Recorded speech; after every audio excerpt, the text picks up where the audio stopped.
सोचो, एक ऐसा वक्त जब अमेरिका में इंडियंस को ना तो सिटीजनशिप मिलती थी और ना ही इक्वल राइट्स। लोग उन्हें सेकंड क्लास समझते थे। और उसी वक्त एक इंडियन ने ना सिर्फ सिस्टम को चैलेंज किया बल्कि सीधा यूएस कांग्रेस तक पहुंचकर हिस्ट्री लिखी। जी हाँ, आज की कहानी है दिलीप सिंह सौंद की, जो 1899 में पंजाब के एक छोटे से गांव में जन्मे थे। दिलीप सिंह सौंद ने बचपन से ही मुश्किलें देखी थी। उन्होंने अपनी इनिशियल स्टडीज पंजाब से ही की, लेकिन फिर उन्होंने डिसाइड किया कि उन्हें अमेरिका जाना है और कुछ बड़ा करना है। साल 1920 में वो अपने भाई की मदद से अमेरिका गए और वहाँ यूनिवर्सिटी ऑफ कैलिफोर्निया बर्कली से मास्टर्स और पीएचडी कंप्लीट की। लेकिन उसके बाद शुरू हुआ असली स्ट्रगल। इतनी बड़ी डिग्री होने के बाद भी उन्हें जॉब नहीं मिली क्योंकि वो एक इंडियन थे और उस वक्त अमेरिका में इंडियंस के लिए अपॉर्चुनिटीज बहुत ही ज्यादा कम थी। मजबूरन उन्हें कैलिफोर्निया के इंपीरियल वैली में फार्मिंग करनी पड़ी, लेकिन सौंद ने कभी हार नहीं मानी।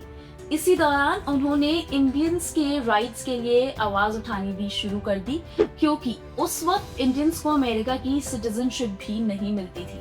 उन्होंने इंडियन एसोसिएशन ऑफ अमेरिका बनाई और कानून बदलने के लिए स्ट्रगल शुरू कर दिया और उनकी मेहनत रंग लाई और 1946 में ल्यूसी सेलर एक्ट पास हुआ, जिससे इंडियंस को सिटीजनशिप मिलने लगी। 1949 में दिलीप सिंह सौंद खुद यूएस के सिटीजन बने और यही उनकी लाइफ का सबसे बड़ा टर्निंग पॉइंट बना। अब उन्होंने पॉलिटिक्स में कदम रख दिया था। 1952 में उन्होंने लोकल इलेक्शन जीता और जस्टिस ऑफ पीस बने, लेकिन उनका ड्रीम और ज्यादा बड़ा था। 1956 में उन्होंने यूएस कांग्रेस का इलेक्शन लड़ा। लोग हैरान थे कि एक इंडियन अमेरिका की पॉलिटिक्स में कैसे जीत सकता है, लेकिन दिलीप सिंह सौंद ने सबको गलत साबित कर दिया और 1957 में वो इलेक्शन जीत गए। इस तरह वो यूएस कांग्रेस के पहले इंडियन, पहले सिख और पहले एशियन मेंबर बन गए। ये सिर्फ उनकी नहीं बल्कि पूरे इंडिया की जीत थी।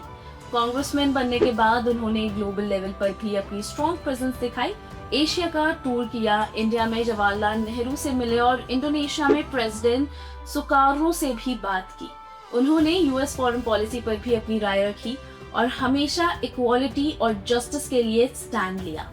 लेकिन 1962 में उन्हें स्ट्रोक आया, जिससे उनका पॉलिटिकल करियर धीरे धीरे थम सा गया और 1973 में उनका देहांत हो गया। लेकिन उनकी कहानी आज भी कई लोगों को इंस्पायर करती है, क्योंकि ये सिर्फ एक इंसान की सक्सेस स्टोरी नहीं बल्कि एक मैसेज है कि अगर सपना बड़ा हो और हिम्मत मजबूत हो तो एक छोटे से गांव का लड़का भी दुनिया की सबसे पावरफुल पार्लियामेंट तक पहुंच सकता है। कैसी लगी आपको हमारी एक स्टोरी, हमें कमेंट सेक्शन में जरूर बताएं। वीडियो को लाइक करें और चैनल को सब्सक्राइब करना बिल्कुल ना भूलें।